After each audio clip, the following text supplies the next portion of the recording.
Dear students, in previous video of special theory of relativity, we have learned about the Michelson-Morley experiment, Galilean transformation equations, Einstein postulates, Lorentz transformation equation and applications of Lorentz transformation equation, length contraction, Galilean transformations. Now, in this video, we will learn about the variation of mass with velocity. As per theory of relativity, mass is variable with respect to velocity. As the velocity of object is increased, mass is variable. We know that m is equal to m naught under root 1 minus v square upon c square, where v represents the velocity of object, m represents the moving mass, moving and variable mass,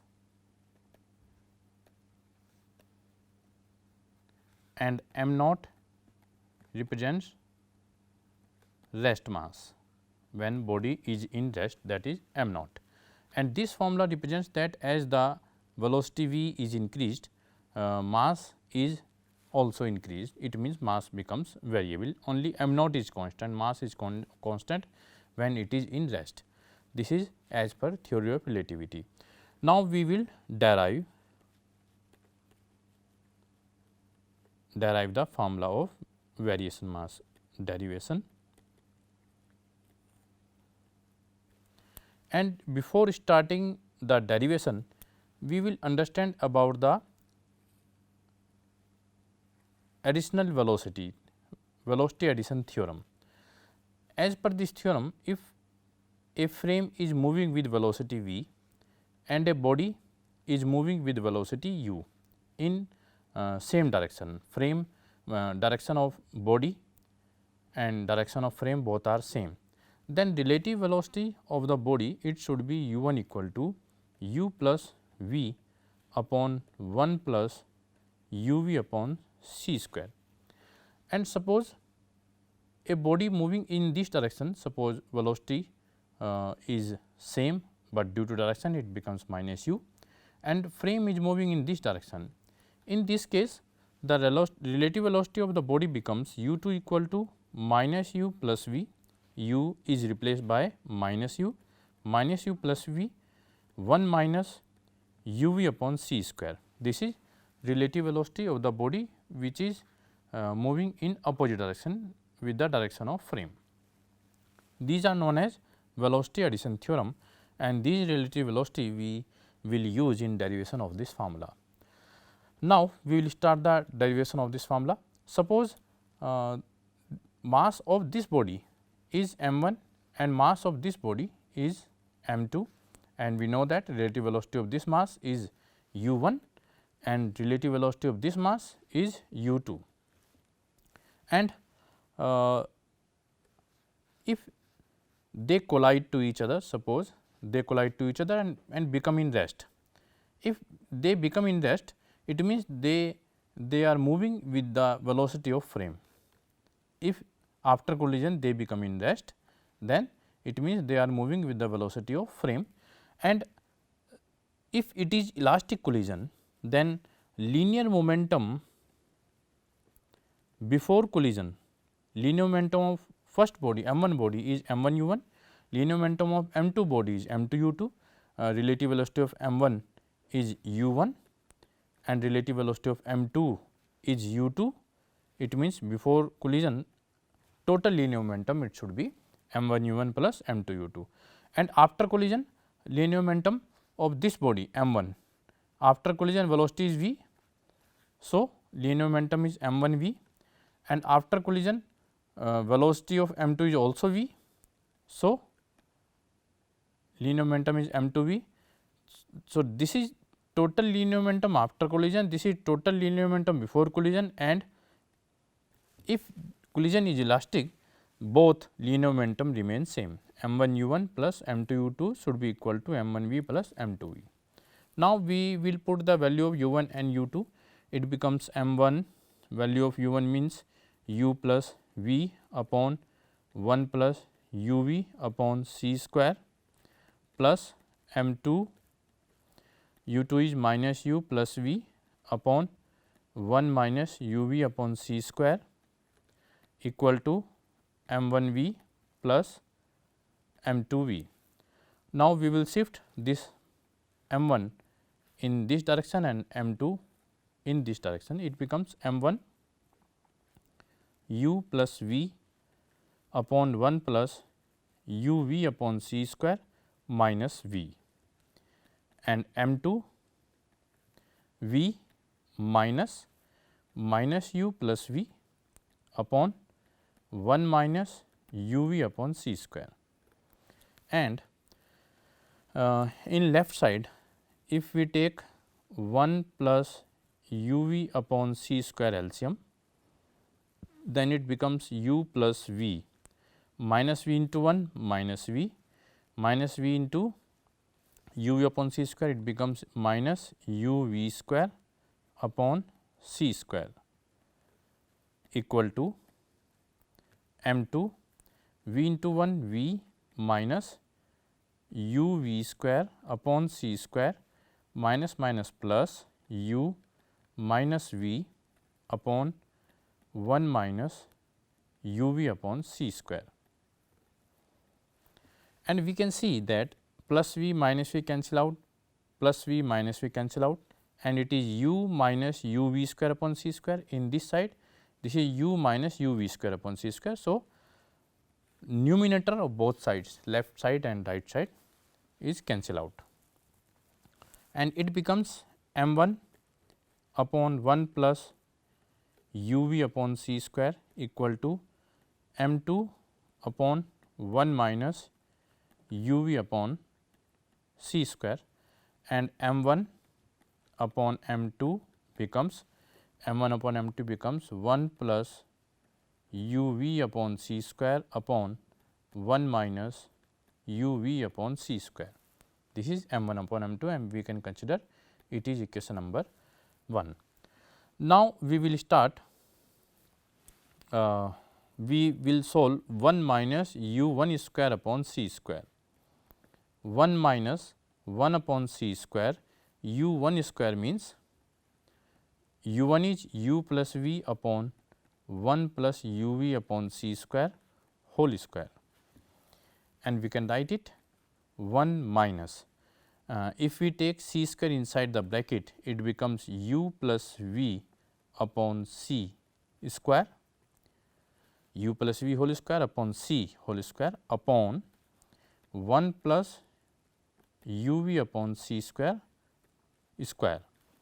Numerator u plus v upon c square, c whole square, and denominator 1 plus u v upon c square whole square. And if we solve it, it becomes 1 plus u v upon c square whole square minus u plus v upon c whole square upon 1 plus u v upon c square whole square. This is after taking LCM, and if we expand it, it becomes 1 plus u square v square upon c 4 plus 2 u v upon c square minus u square upon c square minus v square upon c square minus 2 u v upon c square plus 2 v upon c square minus 2 u v upon c square upon 1 plus u v upon c square whole square. Now, 1 minus u square upon c square, we can write 1 minus u square upon c square, u square v square upon c 4 minus v square upon c square. If we take minus v square upon c square, it becomes 1 v square upon c square. If we take minus v square upon c square common, it becomes 1 minus this term u square upon c square upon 1 plus u v upon c square whole square.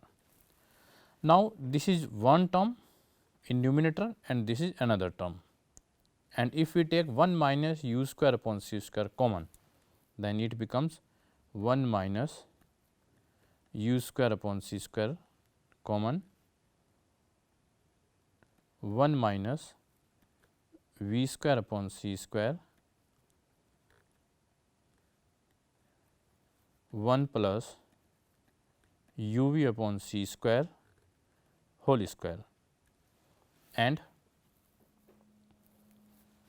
this is equal to 1 minus u 1 square upon c square, and we can write 1 plus u v upon c square whole square equal to 1 minus u square upon c square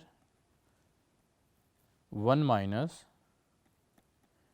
v square upon c square upon 1 minus u 1 square upon c square, and 1 plus u v upon c square, take square root of both sides, under root 1 minus u square upon c square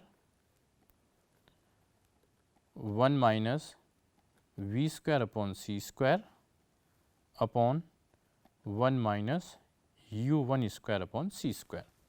This is 1 plus u v upon c square, and if we see equation number 1, equation number 1 we will require 1 plus u v upon c square and 1 minus u v upon c square. So, to find out 1 minus u v upon c square, similarly we have to find out 1 minus u v upon c square.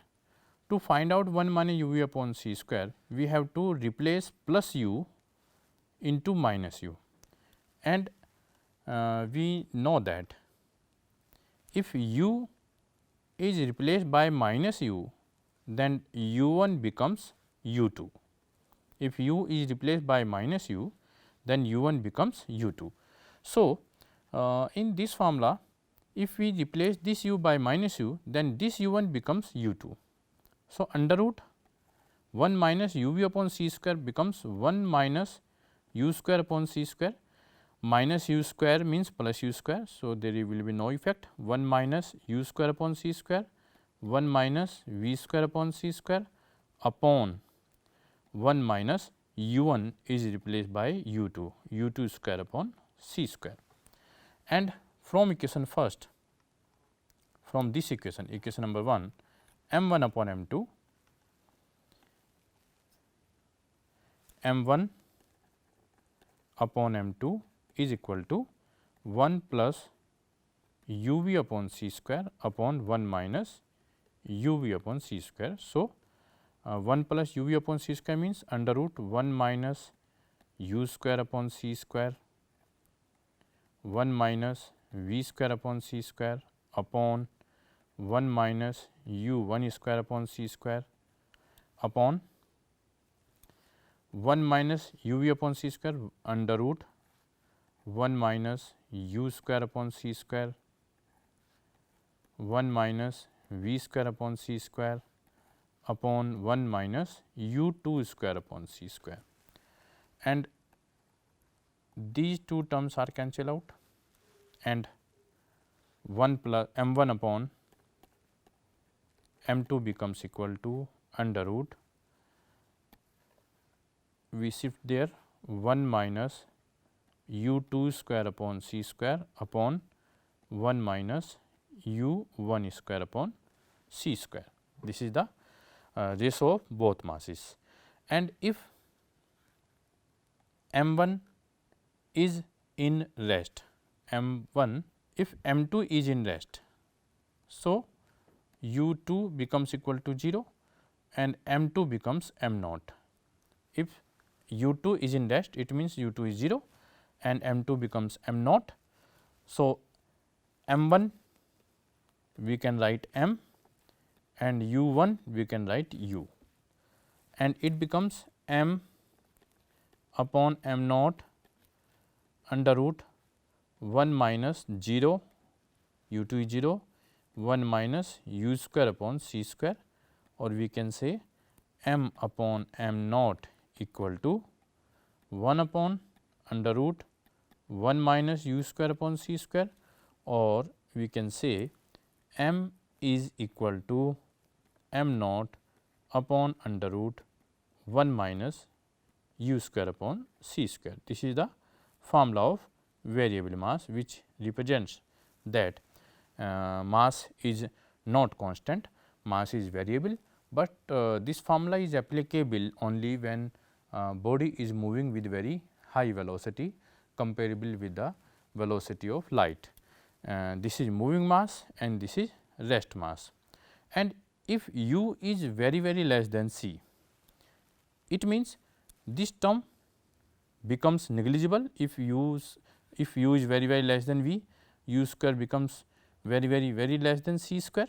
It means these terms become negligible and denominator becomes near about equal to 1 and m becomes equal to m naught. It means as compared to c, if velocity of body is low, then mass is not variable, mass is nearly equal to the m naught. And in case when velocity of body is very high, or we can say equal to c, nearly equal to velocity of light, in this case m is equal to m naught upon under root 1 minus c square upon c square, it becomes denominator 0 infinite. If velocity is velocity becomes equal to velocity of light, then mass of the body becomes infinite. So, this is the formula of variable mass. By this formula we can say that when body is moving with a very high velocity comparable with velocity of light, then mass becomes variable, and it is increased as the velocity of the object or body is increased, and all the parameter all the physical parameter, physical formula which depend upon the mass are also becomes variable. Thank you. In next video we will discuss about the relation between energy and linear momentum. Thank you.